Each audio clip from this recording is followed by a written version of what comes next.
밤은 쉬이 끝나지 않았어요. 창밖 가로등이 흔들리고 있었거든요. 집 안 공기는 눅눅하게 가라앉아 있었어요. 지연은 식탁에 남은 그릇들을 치우지 못하고 서 있었어요. 김치찌개 냄새와 식은 밥 냄새, 그리고 말로 설명하기 어려운 긴장감이 뒤엉켜 있었거든요. 이제 숨지 않겠어요. 새벽 바람이 창문 틈을 스쳤어요. 커튼이 살짝 들렸다 내렸어요. 지연은 서랍에서 USB와 사진, 메모를 꺼내 한 장 한 장 다시 훑었어요. 손끝이 떨렸지만 눈빛은 단단해지고 있었어요. 종이의 모서리가 손바닥을 스치며 사각거리는 소리가 또렷했어요. 그 소리 하나에도 심장이 반응했거든요. 나는 받고 들었고 기록했어요. 오늘은 말할 거예요. 아침이 밝았어요.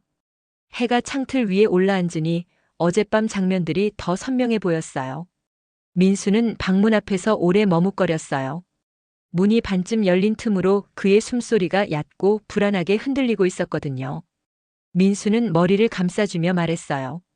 지연아, 오늘만 그냥 넘기면 안 될까? 지연은 그 목소리를 조용히 끊었어요. 오늘 넘기면 내일이 없어요. 미경은 부엌에서 빈 접시를 닦고 있었어요. 접시가 서로 부딪히며 나는 맑은 소리가 이상하게 서늘하게 들렸어요. 그녀는 마치 그 소리에 숨을 숨기듯 더 세게 닦아내렸어요. 미경은 고개를 들지 않고 낮게 말했어요. 잘못했어. 다 내 잘못이야. 하지만 말하지 말아줘.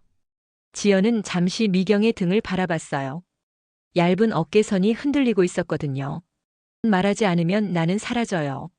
소문은 벌써 마을을 한 바퀴 돌고 돌아오는 중이었어요. 편의점 앞에서 담배를 피우던 청년들이 서로를 쿡쿡 찌르며 속삭였고 빵집 진열대 앞에 선 아주머니들은 반쯤 먹던 소보루를 내려놓고 눈을 굴렸어요. 그 시선이 공기 중에 가시처럼 떠다녔어요. 지연은 길을 걸으며 그 가시들을 정면으로 마주했어요. 오늘 끝낼 거예요. 제대로. 점심 무렵 친척 몇 명이 집으로 들어왔어요. 고모는 문턱에 들어서며 연신 한숨을 쉬었어요. 이 나이에 이런 꼴이라니. 이걸 어떻게. 사촌은 눈치를 보며 물컵을 만지작거렸어요. 얼음이 부딪힐 때마다 작은 소리가 났어요. 그 소리마저 불편하게 크게 들렸거든요. 언니 정말 다 사실이야? 지연은 대답 대신 USB를 손가락으로 툭 치며 고개를 끄덕였어요. 보여줄게요. 들려줄게요. 이웃 아주머니가 도착했어요. 문을 닫는 소리가 유난히 크게 울렸어요. 그녀는 잠시 한쪽 신발끈을 고쳐 매며 고개를 들었어요. 눈빛에 결심이 서 있었어요. 아주머니, 내가 본 건 말할게요. 숨기지 않을게요. 지연은 고개를 숙여 감사 인사를 했어요. 목 안이 뜨겁게 달아올랐지만 목소리는 낮고 또렷했어요. 고맙습니다. 이제 시작할게요. 거실 한가운데 테이블이 법정처럼 변했어요.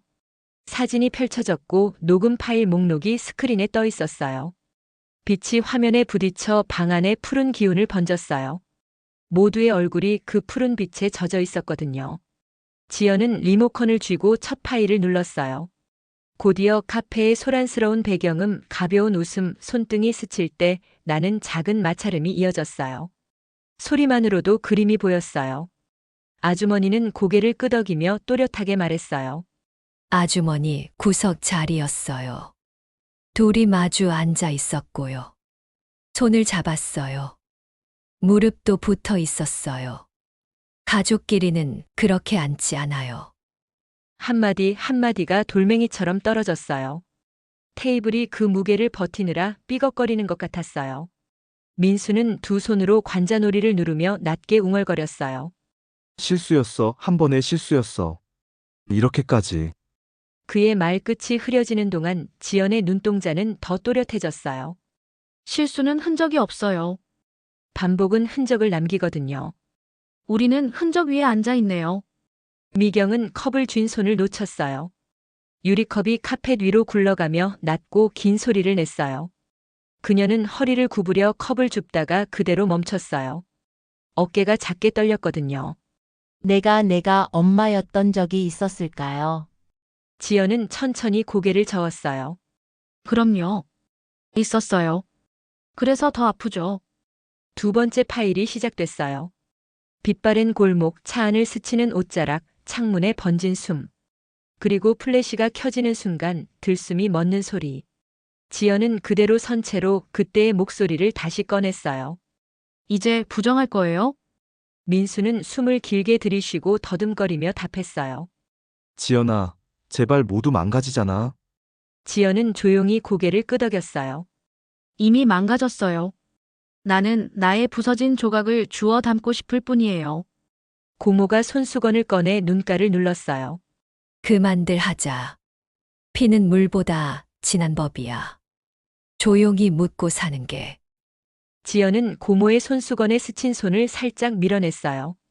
피가 지나면 상처도 깊어요. 나는 상처를 덮지 않겠어요. 방 안은 숨 쉬는 방법을 잊은 사람들처럼 고요했어요. 시계 초침 소리만 또각또각 귓가를 찔렀어요. 지연은 의자를 밀고 일어나 스크린을 껐어요.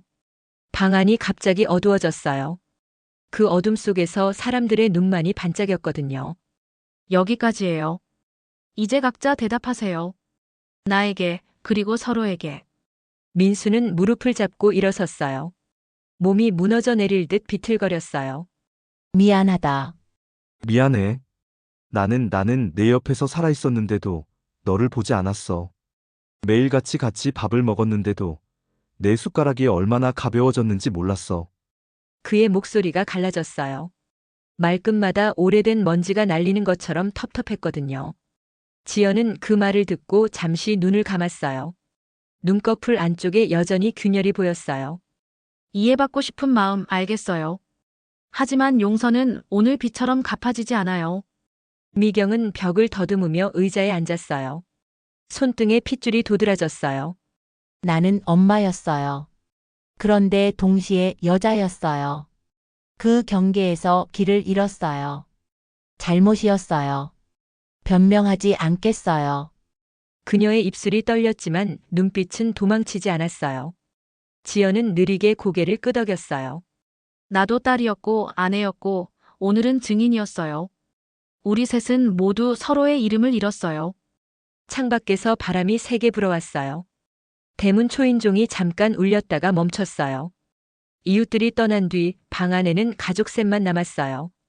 그 고요가 오히려 더 시끄러웠거든요. 지연은 서랍에서 작은 금속 라이터를 꺼냈어요. 불꽃이 딱 하고 튀었어요.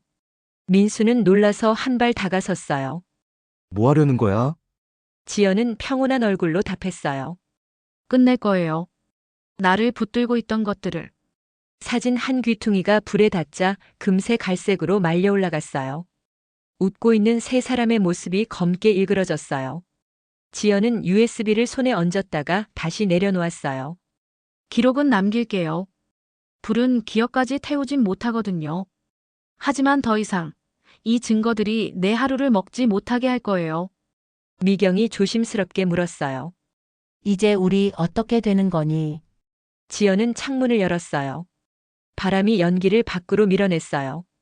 연기 냄새가 금세 희미해졌어요. 이 집은 오늘 비워요. 각자 자기 이름을 다시 배우는 시간이에요. 저녁 무렵 지연은 작은 캐리어에 옷 서너 벌을 넣었어요.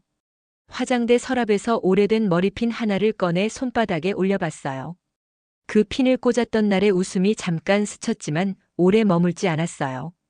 문 앞에 서서 신발끈을 묶는 동안 심장은 놀랍게도 잔잔했어요. 민수는 문가에 기대서 낮게 말했어요. 어디로 가? 나로 가요. 현관문을 여니 고요한 저녁 공기가 길게 뻗어 있었어요. 골목의 가로등이 켜지고 있었거든요. 첫 발을 내딛는 순간 발바닥에 닿는 땅이 다르게 느껴졌어요. 단단했어요. 낯설었지만 무너지지 않았어요. 지연은 뒤돌아보지 않았어요. 그 대신 조용히 속삭였어요. 끝났어요. 그래서 시작이에요. 정류장에 도착했을 때 버스가 막 서고 있었어요. 문이 열릴 때 나는 공기 브레이크 소리가 유난히 선명했어요. 의자에 앉아 창밖을 보니 집 창문에 불이 켜졌다 꺼졌다 했어요. 그 불빛이 멀어질수록 가슴 한편에 남은 응어리가 비워지는 느낌이었어요. 완전히 사라지진 않았지만 더 이상 나를 끌어내리진 않았어요. 지연은 핸드폰 메모장을 열었어요. 손가락이 천천히 움직였어요. 나는 봤어요. 나는 들었어요. 그리고 오늘 말했어요. 그러니 내일은 살 거예요. 버스가 큰 길로 접어들었어요. 하늘이 어둠으로 바뀌는 속도가 느리게 보였어요. 창가에 비친 자신의 얼굴이 낯설지 않았어요. 울었던 자국이 남아 있었지만 그 얼굴은 살아 있었어요. 지연은 마지막으로 메모 아래에 짧게 덧붙였어요. 그랬어요. 하지만 이제는 그럴 거예요. 버스가 다음 정류장에 멈췄을 때 소녀가 엄마 손을 잡고 올라왔어요. 아이가 창밖을 가리키며 웃었어요. 그 웃음이 이유 없이 따뜻하게 들렸어요. 지연은 잠깐 눈을 감았다가 천천히 떴어요.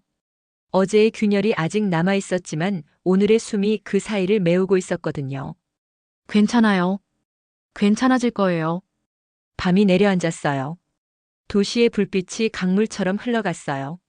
지연은 조용히 등을 의자에 기대었어요. 그리고 더 이상 뒤를 돌아보지 않았어요.